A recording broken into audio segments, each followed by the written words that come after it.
Hi, this is Tanya from Earth Medicine Mystic, and today we're going to be talking about how to choose a mentor, a coach, or a guide that you might be wanting to work with. So, today I have my logo in the background, but anyway, um, so yeah, maybe, you're going through a spiritual awakening or, you're wanting to work on something specific. So I would say number one is getting really clear about what your intentions and your goals are. So, there's so many different types of helpers out there. And I'm definitely one of those people that is very committed to, personal development and growth. So I've worked with so many different kinds of practitioners over the years. And the reason I wanted to do this video is because there's a couple things that I think are really important that I wish that somebody would have told me about like 10, 20 years ago. Um, kind of like hard won lessons that I'm trying to share you some grief over if that's possible. Um, so yes, number one, get clear about what you want to work on. So maybe you're wanting to work on, there's like some childhood trauma that keeps, that you feel like is still playing out in your life. Then obviously, you'd want to go to like a trauma specialist for that. Or maybe you want to change your lifestyle in a way that you feel like is going to be more supportive of your values and like what you really want to do and how you want to live. Are they living the way that you want to live? Do they share your values, like things that are really important to you? And I know those type of things can change over time. So especially when you're young, sometimes it's kind of hard to know what those things are. And I think a lot of times, like when you're trying to find yourself, you're kind of looking for that outer reflection or validation. And that's okay. I feel like that's like a phase of development. But then ultimately, you want to get to the place where, so this brings us to number two. So I'll just jump over, segue into number two. Um, so number two is they really help you find your own truth. So everybody has opinions. Whether you're seeing a psychic, an intuitive, any type of person is sharing through their own filter and their own experiences and how much work they've actually done on themselves. So I really believe that you can't take other people to places that you haven't gone in yourself. Um, and the one thing that's coming to me is maybe, somebody who's more of like a traditional psychologist, maybe you've gotten extensive training in, certain kinds of therapy or, scientific research and that kind of stuff is valuable. But ultimately, like the person that I work with, like I'm going to want to feel felt and get gotten by them. You know what I mean? I'm going to want to feel some kind of resonance with them that they really get, where I'm coming from and like what I've gone through. And if that's not there, like sometimes it just feels like it's not the best fit. So I say really look for people that you feel like you have some similarities with. Maybe, it seems like they have some skills or some knowledge that you want to acquire, but that also that their lived experience is in some ways similar to you. Like there has to be some kind of similarity or resonance, I believe, to really be able to see somebody and really get them and help them grow. Um, so no matter what, even if they give you, their opinion, I don't care if it's the most psychic person in the world. Ultimately, to me, being a good mentor and a good leader is helping people find their own truth. So they're going to ask you the right questions. They're going to keep um, helping you go inside and feel and sense, is this right for me? Like what is it that I want? Is this really my truth? Um, okay, let's keep going. I guess this is number 3. So, look at their credentials. What's their training? What kind of experience, how much experience do they have with this type of thing that you're wanting to learn or want support with? Uh, because again, to me, it's really the amount of work that you do on yourself is what you can give. And maybe there's like the rare um, possibility of somebody just coming in already who is pretty evolved and has already kind of done a lot of work. I mean, there's like a slim, I have seen that a little bit in some cases, but ultimately, we're all unlearning and need to kind of empty out unhelpful things from our childhood that we took on. So I really look at it as clearing and like emptying your own vessel so that I can be as unbiased as possible.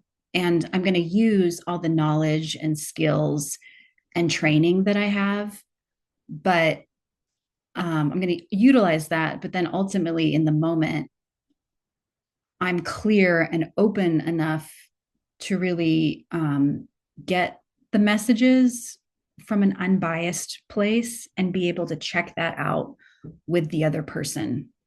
This is kind of what I'm getting. This is what I'm sensing. How does this land with you? How do you feel about this? What does this bring about for you? So, credentials, is it embodied? So, I feel like you guys are still getting to know me, but if you did know me, you would know I'm very holistic in my approach. So, even with all the spiritual awakening that I've experienced, I'm very much like, how can I bring this into my body? Like, how can I integrate this into my physical experience? What is this really going to do in my day-to-day practical life? Because I think that's important, because spiritual bypass is a real thing. And I'm so grateful because the school that I went to in the early 2000s, it was a super in-depth 4-year psych spiritual somatic transformation program. But the number one thing, even though, they talked about past lives, um, ancestral healing, like multidimensional, like all the chakras, all that type of stuff, Eastern, spirituality. But the number one thing that they taught was like, you can't do anything unless you're grounded. Like, you need to bring your energy down and anchor it into the earth and this reality before you can expand in any way. So you can only go expand out as far as you anchor down and in. And that's why I love too so much the earth-based spirituality, because it's very real, like it's very practical, it's very earthy, just like we're here, you know what I mean? We're here on earth, we're having an earth experience. So I feel like that really needs to be embraced. And especially during these times, where um things are very fuzzy, like in the media sometimes, like it's hard to really know what's real. And especially now with the advancements in AI, like um things can get blurry, like things can get very manipulative. So it's very important to stay anchored in yourself and your body and what's really real, keeping a very firm grasp on what's real, and sometimes, I don't know, it's not always black and white, but um, choosing people that, even if you're doing like spiritual stuff or transcendental meditation or anything like that, which I don't really recommend, honestly. Everyone has their own thing, but um, is the person that's teaching it, like, are they bringing in an embodied aspect? Because if you're going way out, yeah, like it's fun and maybe you'll have some kind of awakening experience, but how are you going to integrate that into your regular life?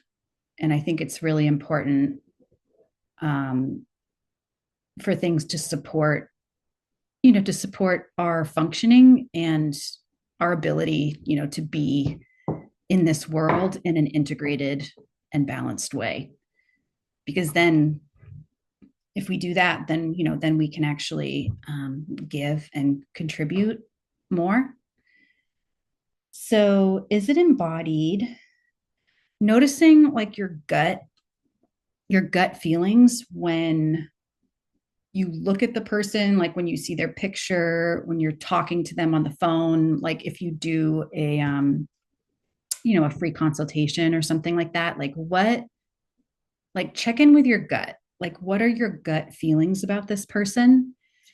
And even if the feelings are good in the beginning, I've had this experience where, maybe you meet somebody and you work with them for a while, and for a while, like, it is good, like it feels supportive, but that might change, so keep checking in with yourself and asking questions like, is this what I really need right now? Like, is this serving me, like, my highest good?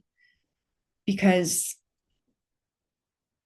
like I said, there's so many options today, and like it can be overwhelming because there's just like so much offered, like, online.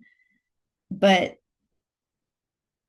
I just say keep, checking in with yourself and asking, like, are there any red flags about this person? Like, ultimately, like, they should make you feel really safe, in my opinion, really safe and seen, validated. Like, they're going to challenge you. You know what I mean? Like, a good leader is going to try to help you develop new ways of being. But, are they kind? Are they, what is their delivery? Like, I don't think anybody in a leadership position or a helper, like, they should never insult you. They should never, do anything that's demeaning in any type of way. And if they do that and you call them out on it, and they don't acknowledge it, then that's a walk away. Because I've had way too many teachers um, who treat people really badly. Like, maybe, at the beginning, like, their intentions are good and they're good at what they do, but, ultimately we're all human, and even people in a leadership position should be open to receiving feedback and being humble. And even if they don't agree with what you're saying, at least acknowledging your experience. Like, wow, yeah, I hear that impacted you in that way, and I'm sorry. That was not my intention to come off that way. So maybe they don't agree, but they're still validating how you feel and what it brought up for you. Because it can get, tricky in those type of relationships. there's a power dynamic, and I really don't feel like anybody should put themselves up on a pedestal. The time of the guru is over. Like, we need to be our own gurus. So you can still have teachers and people that hold a certain space for us and support us in our journey and our growth. But nobody's playing God here anymore. I don't care how evolved you are. I don't care. You're still a human being. And that's where it can really get into the shadow stuff of, spiritual communities and things like that. It's when people put themselves up on a pedestal. So if you go to like a spiritual gathering or like a meetup or a meditation or anything, and you see that the teachers are sitting up above everybody else, I would take that as a hint to turn around and leave, because I've just gotten to the point where I'm like, no, I don't care. I don't care if you're, you know, I give respect. I give, like, we should, in some ways, we've lost respect for our elders. Um, and people that have a lot of experience. So it's still giving that acknowledgement and that respect, but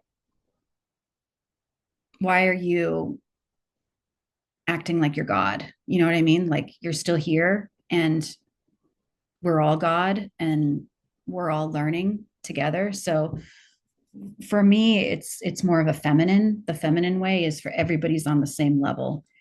Even if you're learning from somebody else and they have more experience and they know more than you, we're all still on the same level. Young people have wisdom. We come in, we've learned different things in other lifetimes. So everybody has something to give.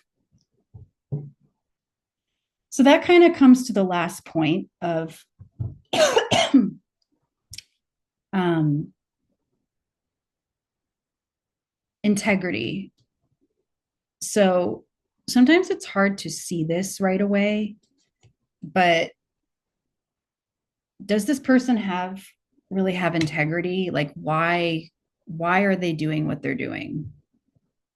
Like, most people who are in that type of work, like, they want to be of service, they want to help, but also the reality is that everybody's selling something. You know what I mean? Like, if you're selling a service, like, why are you really doing it? Is it their only source of income and livelihood? Because if you're if that person is depending on you so much to pay their bills, there could be like some manipulation type of stuff that plays out, just because like they need you as a client, because that's how they're supporting themselves. So I would say, like, just be aware. um just be aware of the energy, um of how they're offering their services, and if they're trying to make you feel like this is something you need, like, basically, like, if you don't have this thing, you're going to be in a bad place, or you're going to be not okay on your own. It's like, I feel like a lot of the sales tactics are like, um if you don't do this, like, you're going to be in some kind of trouble. And to me, that's just like, that's not ethical. um it's just not ethical, and I feel like that's why, therapists are not allowed to do that, because it's an ethics thing. It's like, you shouldn't be trying to hook or manipulate somebody into working with you, or trying to get them to stay with you for a long time. um it just really, it needs to work for you, and you have to always keep your autonomy and your agency around it, and know that it's okay to ask questions. It's okay to question things. and it's okay to walk away if it doesn't feel right anymore for you. So I hope that was helpful. And I just always like to mention what I'm currently offering at the end. And I'm sorry if this sounds like a sales plug. I just feel like it's important to just to let people know what you're doing. So I'm doing currently long distance Akashic records and ancestral healing sessions. And if you haven't gone over to my website, it's earthmedicinemystic.org to check out my services if you want to. I'm doing animal communication sessions. And my specialty is supporting people with ADHD and people that really want to create more authentic type of lifestyles that are aligned with their um, like their heart values. Part of how I do that is I utilize different earth-based um, earth-based spirituality and personal growth tools that I've learned um, over the years. Okay, thanks. All right, see you next time. Bye.